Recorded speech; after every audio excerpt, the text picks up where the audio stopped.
പിതാവിനും പുത്രനും പരിശുദ്ധ റൂഹായിക്കും സ്തുതി, ആദ്യം മുതൽ എന്നേക്കും തന്നെ ആമേൻ.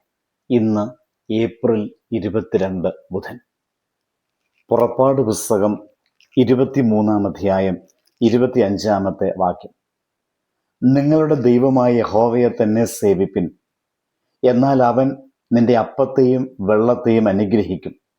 ഞാൻ രോഗങ്ങളെ നിന്റെ നടുവിൽ നിന്ന് അകറ്റിക്കളയും. നമ്മുടെ ജീവിതത്തിൽ അനുഗ്രഹം തേടാതെ ജീവിക്കുന്ന ഒരാളുമില്ല. ആരോഗ്യം, സമാധാനം, സന്തോഷം, വിജയം ഇവയെല്ലാം നാം ആഗ്രഹിക്കുന്നു. ദൈവം നമ്മോട് ഉറപ്പ് നൽകുന്നു, നിങ്ങൾ യഹോവയെ സേവിക്കുവിൻ, അവൻ നിങ്ങളുടെ അപ്പത്തിനും വെള്ളത്തിനും അനുഗ്രഹങ്ങൾ നൽകും, രോഗങ്ങൾ നീക്കും. ഇതിലൊരു വാഗ്ദാനം മാത്രമല്ല, ഒരു ആത്മീയ നിയമവും ഒളിച്ചിരിക്കുന്നു. ദൈവത്തെ സേവിക്കുന്നത് ഒരു കടമയല്ല, അതൊരു ബന്ധമാണ്. നാം ദൈവത്തെ സത്യസന്ധമായി സേവിക്കുമ്പോൾ നമ്മുടെ ജീവിതം അവൻ്റെ സാന്നിധ്യത്തിൽ ഉറച്ചു നിൽക്കും. ദൈവം അനുഗ്രഹിക്കുവാൻ തയ്യാറാണ്. പക്ഷേ അനുഗ്രഹത്തിൻ്റെ വാതിൽ തുറക്കുന്നത് നമ്മുടെ സേവന മനോഭാവത്തിലൂടെ.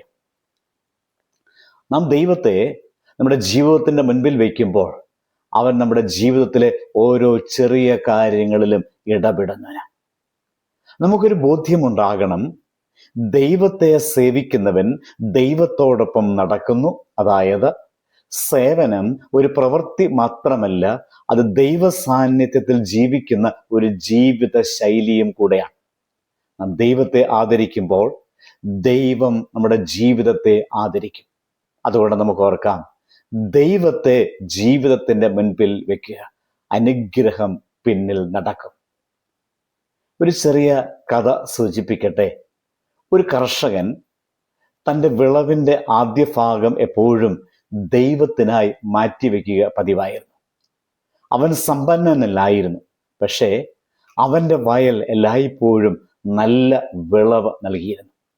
ഒരാൾ ചോദിച്ചു, നിന്റെ വിജയത്തിൻ്റെ രഹസ്യം എന്താണ്? അവൻ പറഞ്ഞു, ഞാൻ ദൈവത്തിന് നൽകുന്നവന്. ദൈവത്തിന് കൊടുക്കുന്നത് ഒരിക്കലും നഷ്ടമല്ല, അതൊരനുഗ്രഹമാണ് എന്നും അവൻ സൂചിപ്പിച്ചു. ഈ വാക്കുകളിൽ ഒരു വലിയ സത്യം ഒളിഞ്ഞിരിക്കുന്നു. നാം ദൈവത്തെ സേവിക്കുന്ന ഓരോ നിമിഷവും അതൊരു വിത്ത അനുഗ്രഹമായി തിരിച്ചു വരും. അതുകൊണ്ട് പ്രിയരെ, സേവനം നിർവഹിക്കുക, അനുഗ്രഹം അനുഭവിക്കുക, ദൈവത്തെ ആദ്യം വെക്കുക, ജീവിതം ശരിയായി നിൽക്കും. നമ്മുടെ കൈ ദൈവത്തിന് മുമ്പിൽ തുറക്കുക, ദൈവത്തിൻ്റെ കൈ നമ്മിലേക്ക് തുറക്കും. സേവനമാണ് അനുഗ്രഹത്തിൻ്റെ താക്കോൽ. ഇന്നത്തെ ലോകത്തിൽ നാം പലപ്പോഴും അനുഗ്രഹം മാത്രം അന്വേഷിക്കുന്നവരല്ലേ?